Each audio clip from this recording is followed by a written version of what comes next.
Hi hello నమస్తే అండి, welcome back to వంటశాల. అందరికీ ముందుగా శ్రీరామనవమి శుభాకాంక్షలు. ఈరోజు నేను గారెలు ఎలా వేయాలో చూపిస్తాను. ఆల్రెడీ మన ఛానల్లో 4-5 ఉన్నాయండి గారెలు వేసినవి. అయితే ఈరోజు నేను చూపించేది ఎందుకంటే దూదిలాగా రావాలి అని అంటే మనం మిక్సీలో వేసుకుంటేనే దూదిలాగా వస్తాయి గ్రైండర్లో కన్నా. కానీ మిక్సీలో వేసిన పిండి ఏమవుతుందంటే చాలా వరకు పేలుతున్నాయి అన్నమాట గారెలు. మనకి గ్రైండర్లో వేసింది బాగా ఉరుము ఎక్కువ అవుతుంది, పిండి కూడా ఎక్కువ అవుతుంది. కానీ అది కొత్త పప్పు వేసినా లేకపోతే కొంచెం బాగా ఎక్కువగా మృదుగా నలిగిన ఏమవుద్దంటే నూనె లాగేస్తూ ఉంటాయి గ్రైండర్లోది. కానీ మిక్సీలోది అలా నూనె లాగదు. అసలు ఆ గారె రావడం కూడా పొత్తులాగా దూదిలాగా వస్తుందండి. గ్రైండర్లో వేసింది అలా రాదు మరి. అయితే ఈ గ్రైండర్లో వేసింది ఏంటంటే పేలే అవకాశం ఎక్కువగా ఉంటుంది. గారెలు వేసినట్టు పేలుతూ ఉంటాయి, టప్ప టప్ప పేలుతూ ఉంటాయి అనమాట. ఆ పేలినప్పుడు మనకి ఎంత భయం వేస్తుందో. గారెలు తినవేమో కానీ మొహం అంతా ఇదవుద్ది. ఆల్రెడీ 15 సంవత్సరాల క్రితం ఇక్కడ మచ్చలు పెట్టుకున్నాను నేను కూడాను. అయితే గారెలు ఇప్పుడు పేలకుండా రావాలంటే అలాగే దూదిలాగా ఉండాలంటే ఎలా వేయాలో నేను చూపిస్తానండి. మా చిన్నమ్మాయి అయితే గారెలు అంటే ఇంక మామూలుగా ఉండదు. ఎప్పుడు వేస్తున్నాం అని తిరుగుద్ది, వెనకాలే తిరుగుద్ది అనమాట. ఇలా చేస్తుంది. ఇప్పుడు మిక్సీలో ఎలా రుబ్బుకోవాలో ఫస్ట్ నేను చూపిస్తాను. ఎక్కడ స్కిప్ చేయకుండా చూడండి వీడియో. అయితే దూది లాంటి గారెల కోసం ఇదిగోండి పప్పు చూడండి ఎంత చక్కగా నానిందో. ఇదిగో ఇలా నానాలన్నమాట. బాగా నానితే పిండి కూడా బాగా ఉరుమయ్యి బాగుంటాయి గారెలు అప్పుడు. ఓకే, ఈ పప్పు ఒక 4 గంటలు నానబెట్టుకున్నానండి. 4 గంటల సేపు నానిన తర్వాత శుభ్రంగా ఫస్టే కడిగేసి నానబెట్టుకుంటాను. తర్వాత ఒక 2 సార్లు కడిగేసుకుని ఇప్పుడు మిక్సీలో వేసుకోవాలి. ఓకే, మిక్సీలో ఎలా వేసుకోవాలి, మెత్తగా నలగాలి పిండి కాటికిలాగా. ఓకే, ఇదిగోండి పప్పు ఇలా వేసుకుని మరీ నిండా వేసేసుకున్నాం అనుకోండి సరిగ్గా నలగదు. ఓకే, ఇందులో కొంచెం మంచినీళ్ళు అనమాట. ఇగో కొద్దిగా వాటర్ పోసుకుని ఇదిగోండి సాల్ట్ వేస్తున్నాను. మీ రుచికి తగ్గట్టుగా చూసుకుని వేసుకోండి. ఒక 1/2 టీ స్పూన్ వేసాను. మిగతా దాంట్లో కూడా 1/2 టీ స్పూన్ వేసి తర్వాత రుబ్బిన తర్వాత చూపిస్తాను. ఇప్పుడు ఇది ఏంటంటే వాటర్ సరిపోకపోతే కొద్దిగా యాడ్ చేసుకోండి. అలాగని అసలు యాడ్ చేయకపోయినా గట్టిగా రుబ్బేసుకున్నా మనకి గారెలు సరిగ్గా రావు. మీకు నేను ఇది రుబ్బి చూపిస్తాను. ఒకవేళ వాటర్ పడితే ఇంకొంచెం యాడ్ చేసుకుంటాను అనమాట. యాడ్ చేసుకుని మీకు రుబ్బి చూపిస్తాను. మిక్సీలో చూడండి ఇడ్లీ పిండి అంత మెత్తగా రుబ్బాం. ఇడ్లీ పిండి అంత పలచగా రుబ్బకూడదు, పలచగా ఉండకూడదు, మెత్తగా ఉండాలి అంతే. ఇంకొంచెం గట్టిగా ఉన్నా కూడా పర్లేదు. ఓకేనండి, ఇదిగో ఇలా రుబ్బుకోవాలన్నమాట పిండి అంతాను. ఇంకా జారుగా అయితే అవ్వకూడదు. మెత్తగా రుబ్బుకోవడం వేరు, పలచగా రుబ్బుకోవడం వేరు. నేను మెత్తగా మాత్రమే రుబ్బమంటాను, మరీ ఎక్కువ పలచగా కూడా రుబ్బద్దు. ఇగో ఇలా చూడండి, ఇగో ఇలాగ మనకి ఇలా చూడండి ఇలా రావాలి. ఓకే, అయితే ఇలా ఇంత పలచగా ఉంది గారె ఎలా వేస్తారు అనుకుంటారు కదా. ఇందులో కొంచెం మైదాపిండి యాడ్ చేస్తున్నాను. మైదాపిండి మనం ఇంట్లో ఏదో కొద్దిగా యాడ్ చేసుకున్నాం అనుకుంటాం 2-3 స్పూన్లు, ఏం నష్టం లేదు. కానీ రోజు మైదాపిండి వస్తువులు బయట అది అయితే తినకూడదు. ఓకే, ఇగో మైదాపిండి చూసారా, ఇగో ఇది అయితే కొంచెం అండి ఒక 2-3 స్పూన్ల కింద అంతే. ఇది వేసేసుకుని కలుపుకోవాలి. ఇప్పుడు దీన్ని బాగా కలపండి. ఏమంటే ఎక్కడ స్కిప్ చేయకండి. ఓకే, గారె వేసేదాకా కూడా తీసేదాకా కూడా స్కిప్ చేయొద్దు మీరు. నేను తినేదాకా కూడా చూడాలంట. ఇలాగా ఒక్క 3 నిమిషాలు ఇలాగా బీట్ చేసుకోండి. ఓకే, ఎక్కువసేపు కాదు, ఏమి మరీ ఎక్కువసేపు చేసామనట్లేదు. ఇప్పుడైతేనే ఇలా ఒక్క 3 నిమిషాలు బాగా ఇదిగోండి ఇలాగా బీట్ చేసేస్తే ఏమవుద్దంటే గాలి వెళ్తుంది అనమాట పిండిలోకి. ఆ బబుల్స్ లాగా వస్తాయి. ఇలాగ వస్తే గారె వేసేయచ్చా అంటే కాదండి, నేను చెప్తాను. ఇలా బీట్ చేసుకుని పక్కన పెట్టుకోండి. ఈ పిండిని పలచగా ఉంది కదండి కొంచెం ఇంకాను అంటే చాలామంది గట్టిగా రుబ్బేస్తారనమాట. కొబ్బరి పచ్చళ్ళ గట్టిగా ఉంటుంది చూడండి, అలాగ రుబ్బేస్తారు. అది ఆ రుబ్బేస్తే ఏమవుద్దంటే మనకి గారె వేసినప్పుడు అంత అంటే ఆ దూదితనం రాదనమాట సరిగ్గాను. ఇది వస్తుందండి, ఎలా వేసుకోవాలో వేసేటప్పుడు చూపిస్తాను. కానీ ఇప్పుడు ఏం చేయాలంటే మూత పెట్టేసి 1-2 గంటలు మీరు పక్కన పెట్టేయాలి. ఫ్రిడ్జ్లో కూడా అవసరం లేదండి, పక్కన అలా మూత పెట్టేసుకోండి అంతే. ఎందుకు అనంటే అది బాగా మనకి ఫర్మెంట్ అవుద్ది పిండి. గారె అసలు పేలకుండా చక్కగా వస్తుంది. ఎలా అవుద్ది ఏంటని నేను చూపిస్తాను.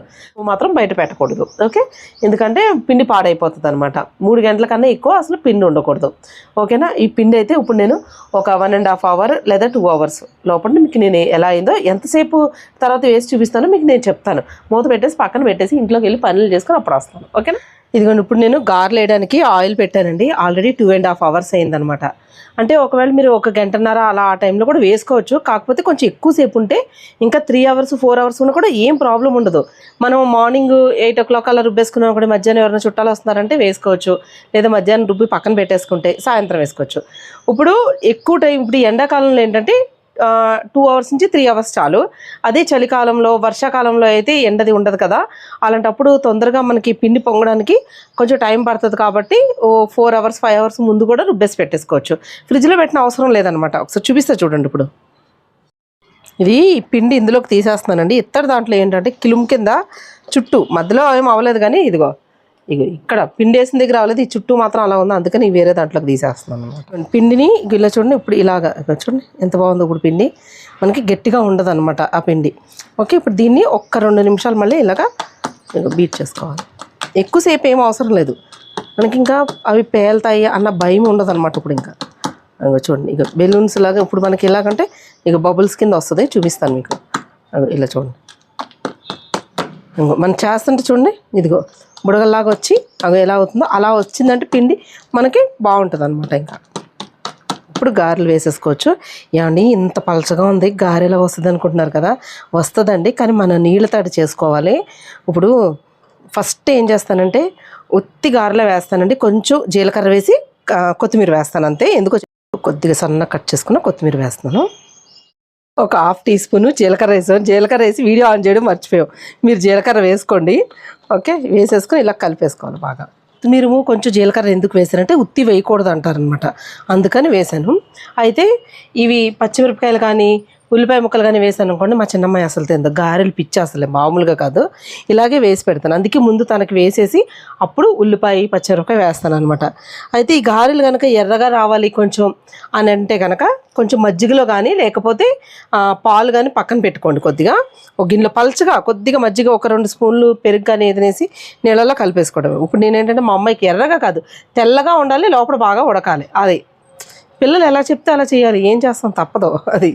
ఇప్పుడు గారెలు వేసి చూపిస్తే చూడండి, నాకు అరిటాకు మీద కానీ లేకపోతే అసలు కవర్ల మీద కానీ వేయడం రాదు. నేను ఇలాగే నేర్చుకున్నాను అనమాట వేయడం. అది తీసి వేసేటప్పుడు అది ఇడిపోయేది ఫస్ట్లో నేర్చుకున్నప్పుడు.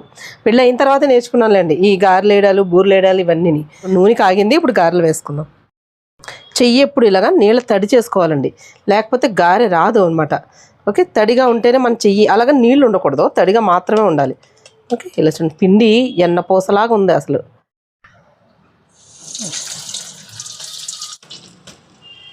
ప్రతి గారికి మనం చేయి తడి చేసుకోవాలి, లేకపోతే గారి రాదు. పిండి పలచగా ఉంది కదా అందుకు.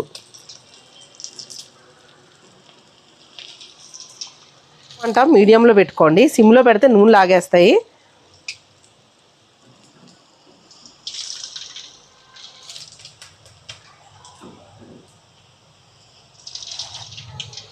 ఓకే, నిండా వేస్తే అతుక్కుపోతాయి మళ్ళీ ఒకదానికోటి. ఇలాగ తిరగేసుకోండి.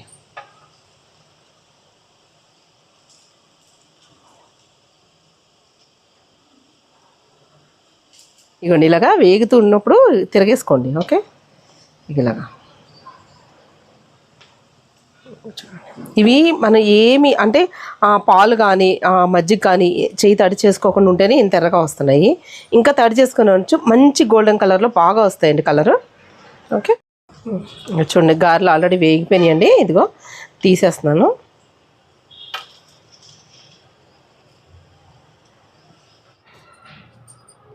ఉల్లిపాయలు పచ్చిమిరపకాయలు కలిపేసానండి, ఒక ఉల్లిపాయ వేస్తున్నాను. కొంచెం మాకు ఎక్కువ ఇష్టం అనమాట ఉల్లిపాయ పచ్చిమిరపకాయలు ఇలాగ ముక్కలు వేసుకోవడం. నాకు ఇంకొంచెం కొత్తిమీర ఉంచాను, అది కూడా వేసేస్తాను. వేసేసి ఒకసారి కలిపేసుకుని వేసుకుని ప్రతి గారికి చెప్తున్నాను చూడండి, చెయ్యి తడి చేసుకోకపోతే మీకు గారె రాదు. ఈ ఉల్లిపాయలు అవి వేసిన గారెలు అంత రౌండ్గా రావు, మామూలుగా ప్లెయిన్ వేస్తే రౌండ్ ఎక్కువ వస్తాయి. కానీ ఇవి గారెలు ఏంటంటే మనకి అట్లకర్ర ఉంటుంది చూడండి, ఇనుపది అట్లకర్ర ఉంటుంది, అది తిరగేసి ఇలాగ హోల్సేల్ నుంచి ఒక్కొక్కటి తీసుకోవాలి. ఎందుకంటే మనం ఫస్ట్ వేసింది చాలా వరకు తొందరగా వేగిపోతాయి, దాంతో తీసుకోవాలన్నమాట. అందుకే ఆల్రెడీ 2 గారెలు తీసేసాను గరిటతోటి. ఇవి కూడా తీసేసుకుంటున్నాను, అయిపోయిందండి. మీకు చూపిస్తాను నేను అన్నీ ఎలా ఉన్నాయి. ఓకే, ఇదిగోండి గారెలు అయితే రెడీ అయిపోయినాయి. అసలు దూదిలాగా చాలా బాగుంటాయి. మరి దూదిలాగా రావడమే కాదు, తినేటప్పుడు ఆ కమ్మగా ఉండాలి, రుచి బాగుండాలి, ఆ మినపప్పు స్మెల్ కరెక్ట్గా ఉండాలి అంటే మనం ఇప్పుడు రెడీమేడ్గా కొనుక్కుని తెచ్చేసుకుంటున్నాం పప్పుని. ఇంతకుముందు ఏంటి, మేము కూడా మినువులు చేసేదాన్ని, పేట పెట్టుకుని మినువులు ఎలా బాగు చేసేవాళ్ళం, బెడ్లు అవి ఉంటే పోతాయి కదా. అయితే ఒక్కొక్కసారి ఏమయ్యేదంటే ఆ మినపప్పు రుబ్బింది ఉంటుంది కదండి, ఈ ఎండాకాలంలో దీన్ని పులుస్తుంది కదా, పొద్దున వాళ్ళకు పులుపడమే కాకుండా అదొక రకమైన బ్యాడ్ స్మెల్ వచ్చేసేది ఒక్కొక్కసారి. అలా కనుక వచ్చింది, అన్ని పప్పులు రావు ఒక్కొక్కసారి. మరి ఎందుకు అలా వచ్చేదో నాకు కరెక్ట్గా ఐడియా లేదు దాని గురించి. వచ్చేది ఎక్కువ ఎండాకాలంలో బాగా ఎక్కువ వచ్చేది. ఇప్పటికి కూడా అంతే. ఇప్పుడు రేణు వాళ్ళు ఊరి నుంచి ఎప్పుడన్నా పట్టుకొచ్చారనుకోండి, ఒక్కొక్కసారి ఒకసారి అలాగే వస్తూ ఉంటుంది. అందుకని మినపప్పు చూసుకుని జాగ్రత్తగా తెచ్చుకోవాలి. అలా కనుక స్మెల్ వచ్చేటట్టు అయితే కనుక అసలు మినపప్పు గారెలు ఏంటంటే ఇలా రుబ్బుకుంటే వెంటనే వేసేసుకునేలాగైతే రుబ్బుకోవాలి. ఇలాగ ఒక 2-3 గంటలు బయట పెట్టేసుకుని తర్వాత వేసుకుంటే ఎంతైనా సరే ఆ గారె కూడా టేస్ట్ మారుతుంది అనమాట. ఓకే, ఇప్పుడు ఈ గారెలు ఎలా ఉన్నాయో ఒకసారి చూపిస్తాను. గుండెపప్పు అయినా వేసుకోవచ్చు, సాయిపప్పు అయినా వేసుకోవచ్చు, ఏది వేసుకుని ఇప్పుడు నేను చెప్పినట్టు వేస్తే మాత్రం అసలు నూనెలాగా. ఇంకొకటి ఏంటంటే సోడా మాత్రం వేయకండి, సోడా అవసరం లేదు ఇందులో. ఓకే, నేను చెప్పినట్టు వేస్తే కరెక్ట్గా మీరు స్కిప్ చేసేసుకుంటూ చూసి తర్వాత నేను వేసానండి గారి పేలింది, లేకపోతే నేను వేసానండి నూనె లాగేసింది, లేకపోతే నేను వేసానండి అసలు గట్టిగా ఉన్నాయి ఇలా అని మాత్రం అనుకోండి. కరెక్ట్గా మొత్తం ఎక్కడ స్కిప్ చేయకుండా చూసి అప్పుడు గారేయడం చూసుకోండి. ఓకేనా, ఇవ్వండి గారెలు చూడండి అసలు గట్టిగా ఉన్నాయి ఎక్కడైనా. ఇలా చూడండి మధ్యలో కూడా తెల్లగా ఉందా కొంచెం గారిది, అయినా కానీ ఇదిగో చూడండి దూదిలాగా అసలు ఎంత బాగుంటాయండి గారైతేని. ఇందులో కొత్తిమీర జీలకర్ర తప్ప ఏమీ లేదు నేను. ఓకే, పచ్చిమిరపకాయలు అవి వేసాను.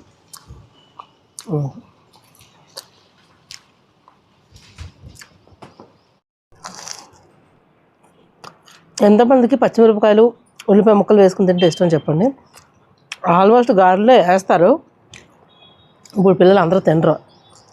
అది ఇవి మెత్తగా దూదిలాగా ఉండాలంటే ఇలాగ హోటల్స్లో లాగా క్రిస్పీగా రావాలి, పైన లోపల సాఫ్ట్గా ఉండాలి అని అంటే ఆల్రెడీ వీడియో చేశానంటే ఆ వీడియో డిస్క్రిప్షన్ బాక్స్లో లింక్ ఇస్తాను చూడండి. అవి గారె సైజ్ కూడా పెద్దది వడలు అనమాట, మన హోటల్లో వేస్తారు కదా ఇడ్లీ వడది, ఆ వడలాగా అనమాట. గారెలు టేస్ట్ ఎలా ఉన్నాయండి, బాగున్నాయా? మీకు అర్థమైపోయి ఉంటుంది బాగున్నాయని తెలిసి గారెలు అయితేనే. అయితే ఈ గారెలు మీరు ఏం వేసుకుని తింటారు? నేనైతే ఈ ఉల్లిపాయ పచ్చిమిరపకాయలు వేసుకుని తినేస్తాను. మా అమ్మాయి అయితే పల్లి పచ్చడి ఉంటేనే తింటుంది, లేకపోతే ఉద్దిగారైనా తింటుంది అనుకోండి.